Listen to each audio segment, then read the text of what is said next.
Hey guys, I'm back from the new Capenna pre-release. I went in there early. I wasn't sure how many people were gonna be there. The gaming LGS store that I go to, they had 96 of these bad boys. I decided to get the brokers because one, I just love playing Bant. I know it might not be top tier right now, but just had to do it. Some guy gonna go over the tournament. What you get in one of these pre-release kits, it's basically I've already opened it, obviously, I've played. I went 3-1, just to kind of sum it up for you guys. Should have gone 4-0, but I don't think I would have played the competition that I did had I started out, I played an Esper deck and started out 0-1 and then won 3 in a row. But because I lost that first round, I faced weaker competition and I got the wins. Not to say that that's, bad, good, or whatever, but I think that's just the way how it went at the WPN stores. Sometimes what you get in one of these boxes is if you you can actually take this apart. There's some artwork in there. There's some +1/+1 counters. There's some shield counters, these little punch out things. And essentially people are just throwing these away. So I took one out of the trash and started using, punching out the other ones. So what you get in the kit is, got the blue dice. We got 3. Here's a little, here's the symbol. You get 5 draft packs. Unfortunately, they were not from Japan. At least mine were not. And, guess you get like a little, I'm just gonna call this Bant. I know it might be brokers or whatever, but I'm gonna go over the stuff that I basically had in limited, and I'll just tell you what, guys, out of my 5 packs, and then you get 1 theme pack, which was basically Bant. This right here was what I got out of my theme pack, and I knew that was a house. I knew that was a house. My second rare was actually Falco. So I knew right then and there, this is just amazing for Bant. This one synergizes with counters. This one, 5/5 flying with 2 shield counters. Shield is a mechanic where if it's dealt damage once, the shield goes away, or if it's destroyed, the shield goes away. Civil Servant, really good. This was pretty much my most efficient aggro card. Green and white, 2/3 cat citizen. You tap when it attacks, you tap another citizen, which this happened to be it right here, flying lifelink. And when you do, this becomes a +1/+0, so it's a 3/3 lifelink when attacking. This one I actually just used to just stall the game upstairs, with the flying. The lifelink helped a little bit, but really at the very late game, I forced both of us to draw cards. When I played against Esper decks, which out of my 4 opponents, 2 Espers, a Bant, and a Naya. I should have sideboarded these in during my first game. Broken Wings there. These are the cool new, against the Esper decks, just because all the point. These are the cool new, they're kind of like Evolving Wilds, but I think they're pretty good commons. When it comes into play, you have to sacrifice it. When you do, you search your library for a forest, plains, island, put that into play tapped, and you gain a life. It just helps the game flow. Now, each one of these factions or mobs or whatever, they get a 5 mana powered creature. This one basically locks down an opponent's creature, can't attack, can't block. But all of them have 2 exile this card, and it basically mana fixes. So these right here, I think, are the best common dual lands ever printed. I know that maybe when you're going up against a burn deck, you want the gain lands. But this right here, it enters into play tapped, but you get, one or the other color, and then you pay 4 and sack it to draw a card. Really good in the late game. I ended up getting actually 2 of them. Let's put this Broken Wings back. I got another one of these. Okay, now I only played this, Majestic Metamorphosis, and it actually helped me because of the Kamigawa card, Suit Up. This not only did, 3 mana, you draw a card at instant speed. Okay, but you're turning now something into a 4/4 Angel artifact with flying. I thought that was pretty good. This one here, I know it's for Esper. it's basically Windrake, except it's also a citizen, and for me, 1 and a white, it now has lifelink. Really good, not you know, the greatest. This one was really good to stop the Esper attackers. It's a 2/1 flying flash, birds, another citizen, by the way, for 4 mana. When it comes into play, it gets a shield counter. So I'd block a 2-powered flyer, knock them out of the air, and then I'd still get mine. And to give you an example, now this one, I never got to even have this in my hand, but this was actually played against me. Out of the 4 opponents, they all played white, and 3 of them played blue. And this is basically, I think this is great for Pauper. This might even go in Commander for me. For 1 blue, you enchant a creature. They turn into a green-white citizen creature with base, power, and toughness 1/1. And they're called a legitimate business person. Pretty good lockdown. Kill shot. I mean, this is probably one of White's best mono white's removal here. Destroy target attacking creature. This is a 2/3 flying angel. When it comes into play, you tap down a creature. If I control something with a counter, it then basically doesn't untap. This is a little foily. One of my few only foils, I think. 1 mana, put a +1/+1 counter on something, and then phase it. Really good when you're trying to target my Sanctuary Warden with no shield counters, and it comes back with another counter. Now, right here, the power creep is so real. 2 and a white for a 2/1 flying angel cleric. Now, remember, we got a dwarf cleric from the Dungeons and Dragons set, and this one also lets you gain a life, draw a card. I think every opponent that I played playing white had that card. Maybe 1, maybe 2. This one was really good. I use this against enchantments here. Buy your silence, exile a permanent. They create a treasure token, which actually could have come back to haunt me. This also helps stall the flying decks here. Another citizen, you know, got a little synergy with my cats. Although I didn't really tap this down because I needed to save this usually for a blocker. It turns into a 4/3 when it blocks a flying creature. Now this one is so confusing. I'm not going to read it out loud, but essentially you pay all the banned colors, you get a 2/3. When this comes into play, I exile one of my guys, and then I have to oh, no. Okay, well anyways, I guess I got another foil card. This depopulate, essentially a Wrath of God.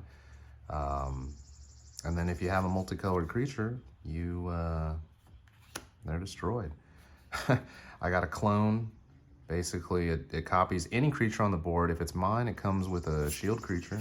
And this right here, it's a little broken. I will just call it broken ascendancy. At the end of my end step, I put a +1/+1 counter on all my creatures and a planeswalker I control. Just too good, guys, too good. But anyways, Lagrella, back to her. I exile one of my guys, and then I get to exile my opponent's creature. Now, when she gets killed, everybody gets their creatures back, but I get 2 +1/+1 counters on it. So what I was doing was, if I had 2 flyers up, I would actually pull this one away in case she died, and sometimes I'd just use it as a blocker to kill him. This would come back as a 4/3 flyer. I gain a life and draw another card. And that's what really got me, you know, establishing some really good tempo, and not going to complain there at all. So we're almost done here. Lagrella, and then, oh, actually, wait, we had 2 more. Okay, some big beef. And this, when the board was stalled, when this guy attacks or blocks, he's 4/4 for 5, Rhino Warrior. He gets +X/+X, where X is the greatest power and toughness among creatures I control. If I had, say, this one out here, another 4/4, when another creature comes into play, that creature gets +1, another creature other than this one gets +1/+1 and trample in the turn. So a lot of games, I got them both out. So now this one turns into an 8/8 and just attacks. Really good. The opponent didn't really know how to prepare for that one. They hadn't seen that kind of synergy before from, I guess, a green type of play. Anyways, that was my deck. I played 17 lands. I think I did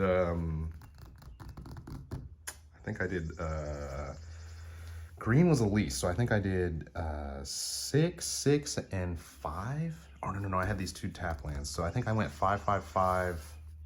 Oh, no. Anyways, I had the least was green land, because I had these tapped, but I ran into some mana flooding. I usually run into mana screwing, but that didn't happen. All right, so what are we at here? We're right at 10 minutes. Okay, so I'll just kind of go over the other cards. I'll just point out the ones that I opened and just go from there. So we have Crowbar. That makes citizen tokens, destroys artifacts, enchantments. I also use this in the deck, and I was sideboarding this out. Sleep with the fishes, lock something down. I get a fish, unblockable fish. I thought about putting a shield counter on this, but I thought to myself that a lot of times my creatures didn't die from removal spells. They were either like enchanted down or exiled. So I'm kind of glad I didn't play that. I mean, this was in my little theme pack, but too expensive. I know the wall might slow them down. I thought about doing this. You get a 2/2. When I guess on my turn they're 4/2. They get shields, but for 4 mana that was too expensive. This one goes and fetches more, but didn't have it. Didn't do this one either. Turns my creature +2/+7, untap it. Also, I didn't do any combat tricks.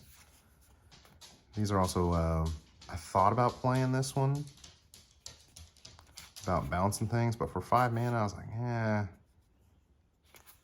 I didn't play any of these. I actually got 3 of them, run out of towns. I just thought for 4 mana, I know it's really, this one I should have played. For 2 mana, you enchant something. As long as it's attacking alone, it can't be blocked. When it deals combat damage to a player, it connives. Should have played that one. Instead, I was going up against people with Sewer Crocs. They're unblockable things. And then my black cards. Just kind of go through them. I actually didn't get any black rares. I did get the Common Murder. Red, Antagonize. Here's Big Score. Just pretty much took out Power Crypt, Unexpected Windfall from AFR.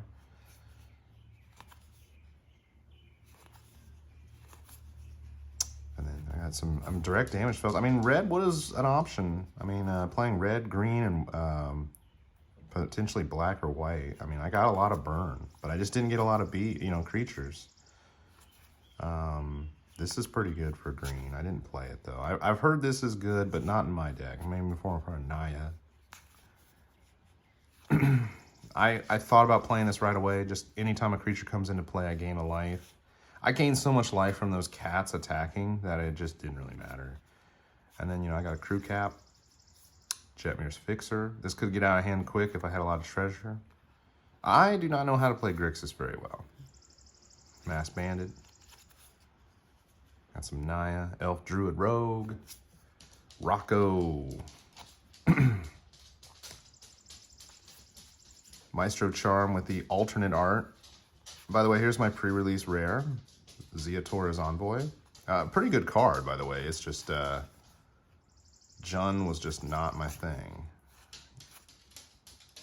I thought about doing this, but not in my deck. I didn't need flying. I mean, I thought about playing this, mainly to put counters on this, because at the end of the game, for 3 mana, it turns into 3/3. And then 4/4. I could keep pumping it at the end of games. There was a lot of, oh, okay, and then I got my other rare here. Unlicensed Hearst. I didn't play this. I should have played this against the Esper decks that were carrying, they cared about how many mana costs were in their graveyard. Again, that would have been a sideboard card. People that don't play Arena, literally, I've already redeemed those codes, but they just gave them to me. Sometimes you can get these the punch outs out of a pack. There's a rogue token, and then I traded. I had traded for 3 different types of the treasure variants. But anyways, I went 3-1, had a good time, but we're gonna have a better time here. We're gonna open up some packs. We're gonna open up my prizes. I wanted to get out of there with just 2, but now we're gonna have, let's see, there's 12 cards. Well, keep in mind here, there's a 1 in 4 chance you get a list card. And then that list card is a 50% chance that it's gonna be a Stranger Things variant. So, and then Art Deco, draft set boosters here, 1 in 3 chance getting an Art Deco. Oh, and then, oh man, the quality is so much better. It's smoother. It smells good too. They don't have like that icky smell. So this is gonna be a blue pack. Oh man, this one got me all the time. That's basically a 3-4. Oh, that's a good one, especially if you count it. Venom Connoisseur. I went up against that. Angelic Observer. That would have been good in my deck because I had a lot of citizens, making it cheap to play. Oh, look at this. Art Deco art. That's what I love about this. And then you know, you got the Art Deco, you got Rocketeer, you got Bioshock Infinite, Metropolis, the old classic movie. I just love, I don't know, I grew up thinking it was like, I don't know, it's just really cool. This one I wish I would have got. Really hard to stop. Oh, what do we got here? The Art Deco version of the Bant helper thingy. And I guess I got another one of Lagrella, that type of art.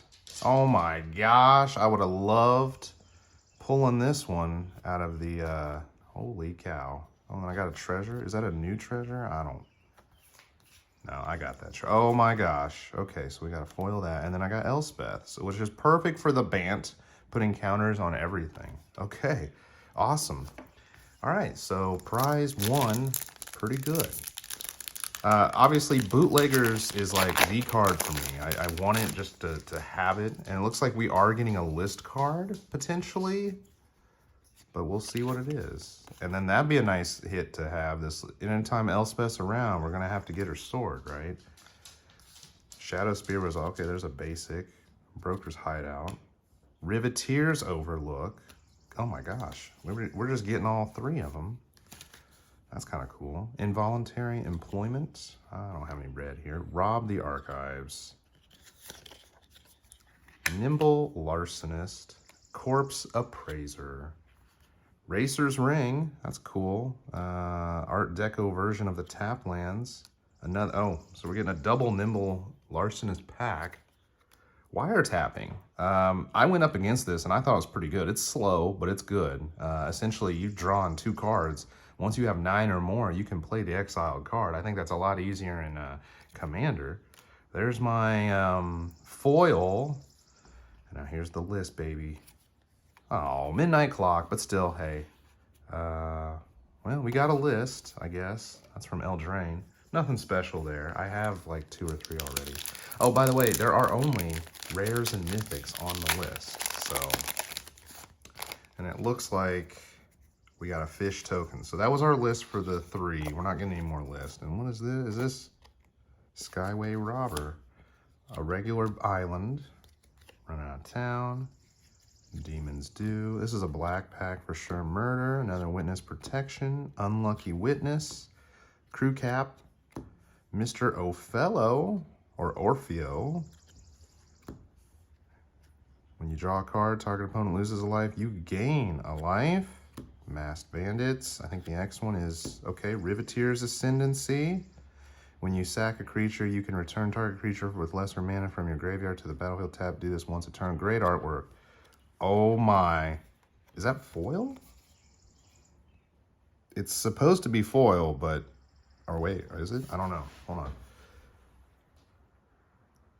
Yeah, it's foil, but it's really dark foil. Okay, Elspeth.